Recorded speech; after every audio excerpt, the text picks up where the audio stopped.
नमस्कार मित्रांनो, आज आपण आघाडा या वनस्पतीविषयी माहिती बघणार आहोत. प्रत्येकाच्या परिचयाची असणारी ही वनस्पती आपण बघणार आहोत.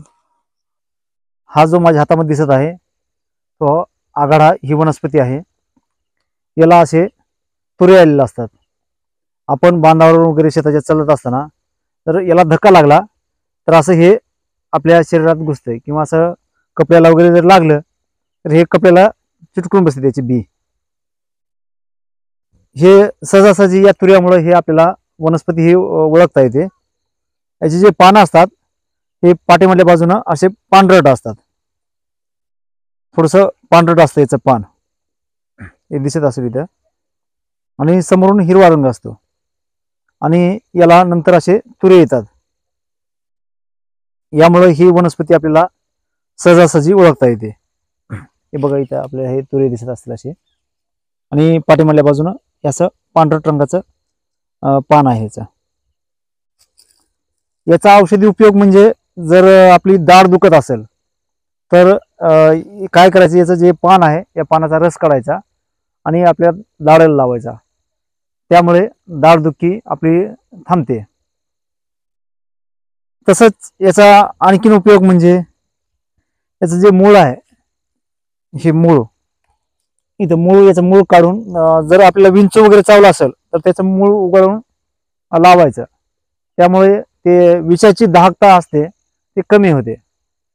याचा दुसरा औषधी उपयोग म्हणजे जर आपल्या शरीराला कोणत्याही प्रकारची जखम असेल तर या पानांचा रस आणि तितकंच तिळाचं तेल हे एकत्र करून त्या जखमेला लावायचं. यामुळे कोणत्याही प्रकारची जखम असू द्या त्यांना खूप लवकर नीट होते.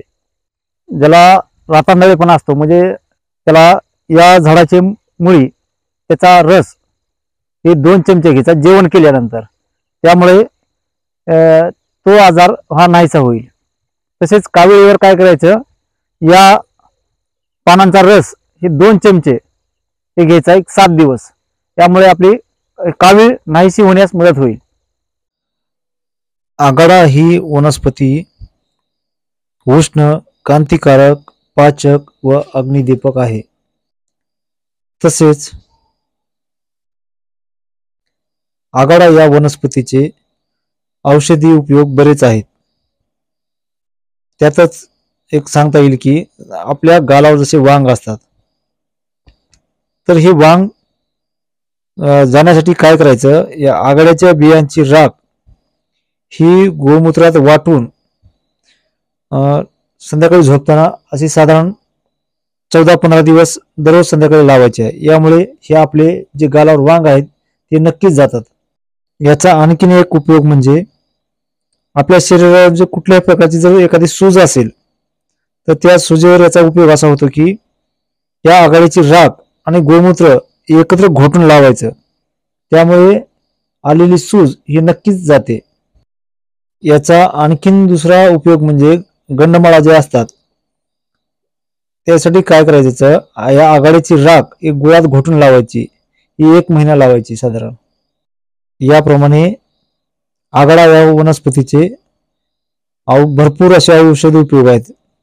उदाहरणार्थ मूळव्याधीवर, मस्तकशूळावर, पायात काटा मोडला असल्यास, भूक न लागण्यास, संतती होण्याकरता, वाजीकरण, सुख प्रसूती होण्याकरता, डोळ्याच्या आजारावर, खोकल्यावर, बहिरेपणा किंवा कर्णनाद यासारख्या अनेक रोगावर या वनस्पतीचा औषधामध्ये उपयोग केला जातो.